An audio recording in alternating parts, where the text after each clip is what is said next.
Hey guys, Brockshot here. Back with you with the next video in our series, The Great Gatsby by F. Scott Fitzgerald. Without further ado, returning to The Great Gatsby. She turned to me, and her voice, dropping an octave lower, filled the room with thrilling scorn. Do you know why we left Chicago? I'm surprised they didn't treat you to the story of that little spree. Gatsby walked over and stood beside her. Daisy, that's all over now, he said earnestly. It doesn't matter anymore. Just tell him the truth. That you never loved him, and it's all wiped out forever. She looked at him blindly. Why? How could I love him? Possibly. You never loved him. She hesitated. Her eyes fell on Jordan and me with a sort of appeal, as though she realized at last what she was doing, and as though she had never, all along, intended doing anything at all. But it was done now. It was too late. I never loved him, she said, with perceptible reluctance. Not at not at Capiolani? Demanded Tom suddenly. No. From the ballroom beneath, muffled and suffocating chords were driving up on hot waves of air. Not that day I carried you down from the punch bowl to keep your shoes dry? There was a husky tenderness in his tone. Daisy? Please, don't. Her voice was cold, but the rancor was gone from it. She looked at Gatsby. There, Jay, she said, as she tried to light a cigarette. She said, but her hand as she tried to light a cigarette was trembling. Suddenly, she threw the cigarette and the burning match on the carpet. Oh, you want too much, she cried to Gatsby. I love you now. Isn't that enough? I can't help what's past. She began to sob helplessly. I did love him once, but I loved you too. Gatsby's eyes opened and closed. You loved me too, he repeated. Even that's a lie, said Tom savagely. She didn't know you were alive. Why? There's things between Daisy and me that you'll never know. Things that neither of us can ever forget. The words seemed to bite physically into Gatsby. I want to speak to Daisy alone, he insisted. She's all excited now. Even alone, I can't say I never loved Tom, she admitted, in a pitiful voice. It wouldn't be true. Of course it wouldn't, agreed Tom. She turned to her husband. As if it mattered to you, she said. Of course it matters. I'm going to take better care of you from now on. You don't understand, said Gatsby with a touch of panic. You're not going to take care of her any more. I'm not. Tom opened his eyes and laughed. He could afford to control himself now. Why's that? Daisy's leaving you. Nonsense. I am, though, she said with a visible effort. She's not leaving me. Tom's words suddenly leaned down over Gatsby. Certainly not for a common swindler who'd have to steal the ring he put on her finger. I won't stand this, cried Daisy. Oh, please, let's get out. Who are you, anyhow? Broke out Tom. You're one of the bunch that hangs around with Meyer Wolfsheim. That much I happen to know. I've made a little investigation into your affairs, and I'll carry it further tomorrow. You can suit yourself about that, old sport, said Gatsby steadily. I found out what your drugstores were. He turned to us and spoke rapidly. He and Wolfsheim bought up a lot of side street drugstores here and in Chicago and sold grain alcohol over the counter. That's one of his little stunts.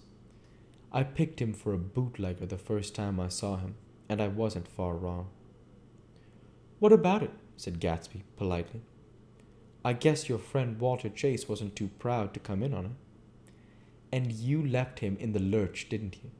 You let him go to jail for over a month in New Jersey. For a month over in New Jersey. God, you ought to hear Walter on the subject of you. He came to us dead broke. He was very glad to pick up some money, old sport." "Don't you call me old sport," cried Tom. Gatsby said nothing. "Walter, could have you up on the betting laws too, but Wolfsheim scared him into shutting his mouth." That unfamiliar yet recognizable look was back again in Gatsby's face. "That drugstore business was just small change," continued Tom slowly. "But you've got something on now that Walter's afraid to tell me about." I glanced at Daisy, who was staring terrified between Gatsby and her husband, and at Jordan, who had begun to balance an invisible but absorbing object on the top of her chin. Then I turned back to Gatsby, and was startled at his expression.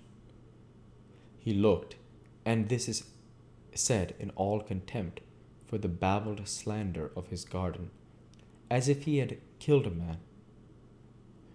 For a moment this set of his face could be described in just that fantastic way. It passed, and he began to talk excitedly to Daisy, denying everything, defending his name against accusations that had not been made. But with every word she was drawing further and further into herself. So he gave that up, and only the dead dream fought on as the afternoon slipped away, trying to touch what was no longer tangible, struggling unhappily, undespairingly, toward that lost voice across the room. The voice begged again to go. "Please, Tom, I can't stand this anymore."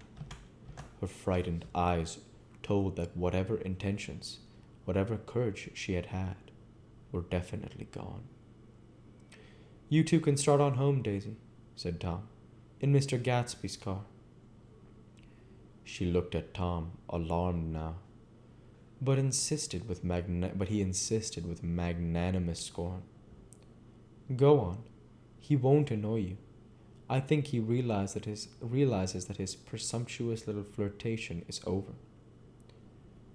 They were gone, without a word, snapped out, made accidental, like ghosts even from our pity. After a moment, Tom got up and began wrapping the unopened bottle of whiskey in the towel. "Want any of this stuff? Jordan? Nick?" I didn't answer. "Nick," he asked again. "What? Want any?" "No. I just remember that today's my birthday." I was 30. Before me stretched the portentous, menacing road of a new decade. It was 7 o'clock when we got into the coupe with him and started for Long Island. Tom talked incessantly, exulting and laughing, but his voice was as remote from Jordan and me as the foreign clamor on the sidewalk or the tumult of the elevated overhead. Human sympathy has its limits, and we were content to let all their tragic arguments fade with the city lights behind. 30, the promise of a decade of loneliness, a thinning list of single men to know, a thinning briefcase of enthusiasm, thinning hair. But there was Jordan beside me who, unlike Daisy, was too wise ever to carry well-forgotten dreams from age to age. As we passed over the dark bridge, her wan face fell lazily against my coat shoulder, and the formidable stroke of 30 died away with the reassuring pressure of her hand. So we drove on toward death through the cooling twilight. We'll go ahead and stop there for this week. As usual, I want to say thank you for watching, and I hope you enjoyed. Please like, comment, and subscribe as it greatly helps the channel. Light be with you all. Take care. And thanks again.